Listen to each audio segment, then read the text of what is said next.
குரு சொந்தங்கள் அனைவருக்கும் வணக்கங்க. இன்றைக்கி நம்ம சாப்பாடும் புடலங்காய் பொரியல் தக்காளி சாதம் வச்சு சாதம் கலர்றதுங்க. ஒன் பாட் ரெசிபி கிடையாது. இது பட்டை கிராம் இல்லாமல் செய்கிற ரெசிபிங்க. இன்னொரு தடவை பட்டை இஞ்சி பூண்டெல்லாம் போட்டு எப்படி செய்யணுங்கிறது காமிக்கிறேங்க. இது ஒரு ரெசிபி எப்படி செய்யலான்னு பார்க்கலாம். ஃபஸ்ட்டு புடலங்காய் பொரியல் பார்த்துக்கலாம். ஃபஸ்ட்டு கடாய் வச்சுங்க, எண்ணெய் ஊற்றி கடுகு கடலைப்பருப்பு சீரகம் இதெல்லாம் போட்டாச்சுங்க. இது பொரிஞ்சதுக்கப்புறம் வரமிளகா ஒரு காரத்துக்கு தேவையான ஒரு 5-6 வரமிளகாய் கிள்ளி வச்சுருக்கிறேனுங்க. வெங்காயம் புடலங்காய் அரிஞ்சு வச்சுருக்கேன். ஒன்று இதை போட்டு வணக்கலாம் பாருங்கள். வெங்காயம் வரமிளகா கருவேப்பிலை போட்டு ஒரு வணக்கி விட்டாச்சு. ஒரு வணங்கினதுக்கப்புறம் புடலங்காய் போட்டுடலாங்க. புடலங்காய் உப்பு போட்டுடலாம் பாருங்கள். புடலங்காய் போட்டு ஒரு 2 ஸ்பூன் உப்பு போட்டு நல்லா கலந்து விட்டு சிம் பண்ணி மூடி வச்சிடலாங்க. கலந்து விட்டாச்சு. சிம் பண்ணி மூடி வச்சிடலாம். சிம்பிள் ரெசிபி தாங்க.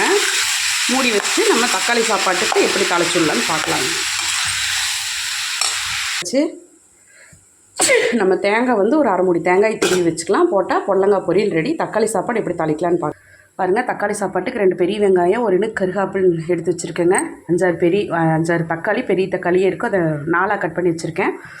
இது பூண்டு ஒரு 4 பல் தட்டி வச்சுருக்கேன். நீ எப்படி தாளிச்சுடலான்னு வச்சுட்டேன். ஏன்னா சாப்பாடும் அதிலே டக்குன்னு கலரி விட்டுறலாம். எண்ணெய் ஊற்றி கடுகு உளுந்தம்பருப்பு போட்டாச்சு. அதுக்கப்புறம் பூண்டு தட்டி வச்சோம்ல பூண்டு அதை போட்டுடலாங்க. அது ஒரு வணங்கினதுக்கப்புறம் ஒரு வணக்கி விட்டுட்டுங்க. இது எதுவுமே போட வேண்டாம், சிம்பிள் ரெசிபி சூப்பராக இருக்குங்க. பூண்டு வாசம் வந்ததுக்கப்புறம் வெங்காயம் தக்காளி போட்டு விட்டுறலாங்க. வெங்காயத்தை போட்டு ஒரு வணக்கிட்டு தக்காளி போட்டுடலாங்க. பாருங்கள். வரமிளகாத்தூள் ஒரு 2 காரத்துக்கு தகுந்த மாதிரி வரமிளகாத்தூள் 2 ஸ்பூனு, மஞ்சத்தூள் 1/2 ஸ்பூனு, உப்பு அந்த ஸ்பூன் நான் காமிச்சேன் இல்லைங்க, அதில் ஒரு 4 ஸ்பூன் போட்டிருக்கேன். இது நல்லா வணங்கட்டும். இது குழையாக வணங்குச்சுன்னா தக்காளி ரெடி ஆகிடுச்சுங்க. இதில் சாப்பாடு போட்டு கலர்னா ரெடி. இதை நம்ம ஸ்லோ பண்ணி மூடி வச்சிடணும். அப்போ தான் தக்காளி வெந்து வரும். பாருங்கள். இதில் தேங்காய் பூ கலர்னோம்னா அருமையான புடலங்காய் பொரியல் ரெடி ஆகிடுச்சு. அவ்வளோதான், ஆஃப் பண்ணிடலாம்.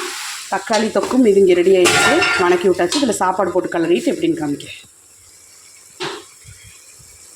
வாங்க. இன்றைக்கி நம்ம வீட்டில் என்ன சாப்பாடுன்னு பார்க்கலாம். வெள்ளை சாப்பாடுங்க. சாப்பாடு வச்சோம்ல, வெள்ளை சாப்பாடு தக்காளி சாப்பாடு. நான் அதில் தக்காளி சாப்பாடு போட்டு கலரினதுக்கப்புறம் எடுத்து ஸ்கூலுக்கெல்லாம் பேக் பண்ணிவிட்டு மிச்சத்தை எடுத்து வச்சுருக்கணுங்க. தக்காளி சாப்பாடு, வெள்ளை சாப்பாடு, புடலங்காய் பொரியலுங்க.